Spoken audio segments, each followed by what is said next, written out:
सिंदूरी इश्क भाग 13 राठौर मैंशन। माधवी जब अपने सामने खड़े इंसान को देखती है तो उसके सामने इवांस खड़ा हुआ था। इवांस को देखकर माधवी के अंदर डर की लहर दौड़ जाती है। इवांस की आंखों में माधवी के लिए बेहिसाब गुस्सा देखा जा सकता था। इवांस माधवी का होंठ एक झटके में छोड़कर बोला, चाची आपको मेरी बात समझ नहीं आती या फिर किसी और तरीके से समझाऊं? बोला था ना मैंने कि ये अब मेरी पत्नी है तो इससे दूर रहिएगा। फिर आपकी हिम्मत कैसे हुई प्राक्षी पर होंठ उठाने की?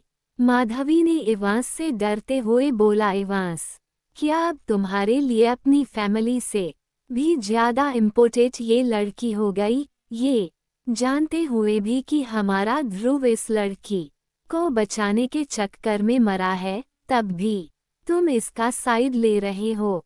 इवांस ने लगभग माधवी पर चिल्लाते हुए ही बोला, चाची अपनी हद में रहिए, ध्रुव को बीच में मत लाइए। दूसरी बात, उसका नाम पक्षी है, फिर लड़की क्या होता है? वो लड़की है लेकिन उसका एक नाम है, और जिसकी आप बात कर रही हैं वो मेरी पत्नी है। अब तो संभाल कर बोलिए। आज के बाद प्राक्षी पर आपने हाथ उठाया या उसे परेशान किया तो मैं भूल जाऊंगा कि आप मेरी चाची हैं। माधवी गुस्से से प्राक्षी को घूरते हुए किचन से बाहर निकल जाती है। माधवी किचन से बाहर इवांस पर कुड़ते हुए खुद से ही बड़बड़ाते हुए बोली, पता नहीं ये इवांस खुद को क्या समझता है, जैसे ये यहाँ का राजा हो और हम सब इसके दास दासियां। देविका ने माधवी को रोकते हुए कहा, अरे माधवी किस लिए इतना गुस्से में हो? किसी ने कुछ कहा तुम्हें? माधवी अपना मुंह बनाते हुए बोली, दीदी किसी की क्या जरूरत, आपका बेटा ही काफी है।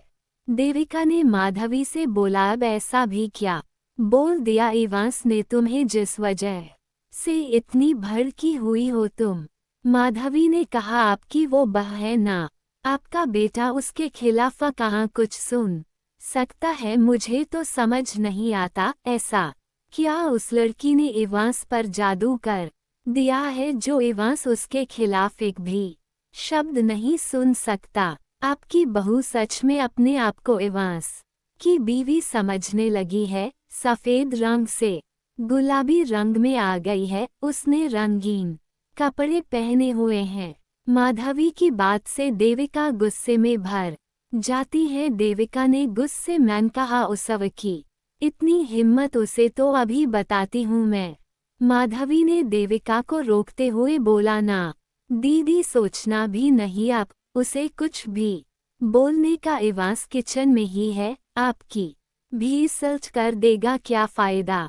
दूसरी तरफ किचन में इवांस प्राक्षी की तरफ अपने कदम बढ़ाते हुए उसे घूरते कर बोला, वैसे तो तुम्हारी जुबान मुझसे तो बड़ा चलती है, लेकिन जब और कोई तुम्हारे साथ गलत करता है तो भीगी बिल्ली क्यों बन जाती हो? प्राक्षी ने हकलाते हुए इवांस को जवाब दिया, वो आपकी चाची है तो मैं उन्हें कैसे कुछ बोल सकती हूँ? वो बड़ी है मुझसे, आप दूर रहिए मुझसे।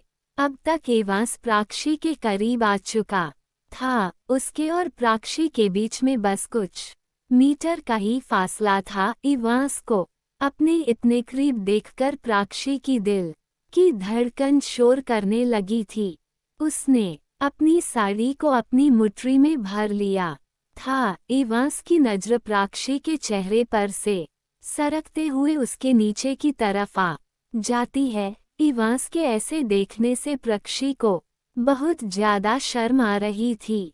प्राक्षी को उस पिंक कलर की साड़ी में देखकर इवांस की नजरें प्राक्षी पर से हटने का नाम ही नहीं ले रही थी, क्योंकि प्राक्षी उस पिंक कलर की साड़ी में बहुत ज्यादा खूबसूरत लग रही थी। इवांस की नजर अचानक से प्राक्षी की पतली होठ गोरी कमर पर ठहर जाती है। प्राक्षी की कमर हल्की सी उसकी साड़ी से बाहर दिखाई पड़ रही थी, क्योंकि प्राक्षी ने अपनी साड़ी के पल्लू को अपने कमर पर टोका हुआ था। तभी उसकी कमर खुली हुई थी और इवांस की नज़र प्राक्षी की कमर पर से हटी नहीं रही थी, बल्कि इवांस को प्राक्षी की इतनी हॉट कमर देखकर उसकी कमर को चुमने का मन कर रहा था। इवांस का गला सूख रहा था प्राक्षी की कमर को देखकर। जब प्राक्षी इवांस की नज़रों का पीछा करती है तो उसकी आंखें हैरानी से बड़ हो जाती हैं।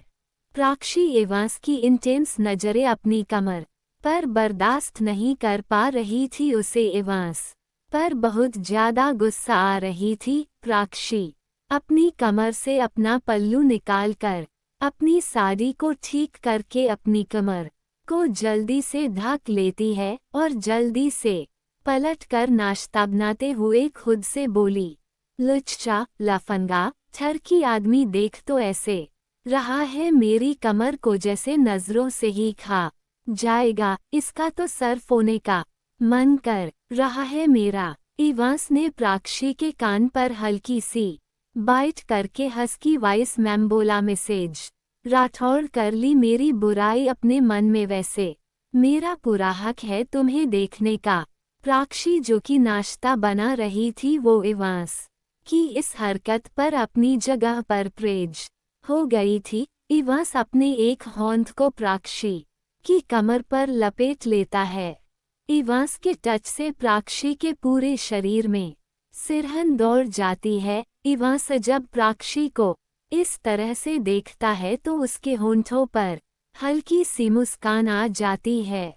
इवांस इस बार प्राक्षी के कान पर किस करके बोला, मेरे टच से मेरी बीवी को फर्क पड़ रहा है। इवांस की बात सुनकर प्राक्षी अपने होश में आती है और गुस्से में मुंह बनाते हुए इवांस से बोली, व्यूं नहीं आधे अधूरे पति अभी बताती हूँ ना कितना फर्क पड़ रहा है मुझे आपके टच से। प्राक्षी ने गर्म चिमटा इवांस के उसी होंठ पर रख दिया था जिस होंठ से इवांस न प्राक्षी की कमर को पकड़ा हुआ था, जिससे इवांस की चीख निकल जाती है। इवांस एक झटके में प्राक्षी की कमर पर से अपना हाथ हटाकर उससे दूर खड़ा हो जाता है। इवांस जब अपने होंठ को देखता है तो उसका हाथ लाल हो गया था। प्राक्षी अपने होंठ में चिमटा लेकर मुस्कुराते हुए इवांस को घूर रही थी। इवांस गुस्से में प्राक्षी को घूरते हुए बोला, पागल लड़की, मेरा हाथ क्यों जलाया तुम्हें तो छोड़ूंगा नहीं मैं। इवांस गुस्से में प्राक्षी की तरफ फिर से बढ़ने लगता है। प्राक्षी ने इवांस को घूरते हुए कहा, मिस्टर राठौड़, जहां पर है वहीं पर रुक जाइए, कोशिश भी मत कीजिएगा मेरे करीब आने की। मुझे टच करने से पहले 1000 बार सोचिएगा। अगली बार आपने अगर मुझे टच किया ना तो इस बार आपका हाथ जलाया है, अगली बार आपका मुंह जला दूंगी, समझे आप। इवांस ने गुस्से में प्राक्षी से बोला, तुम्हें तो देख लूंगा मैं अच्छे से। इवांस एक नज़र गुस्से में प्राक्षी को देखकर किचन से बाहर चला जाता है।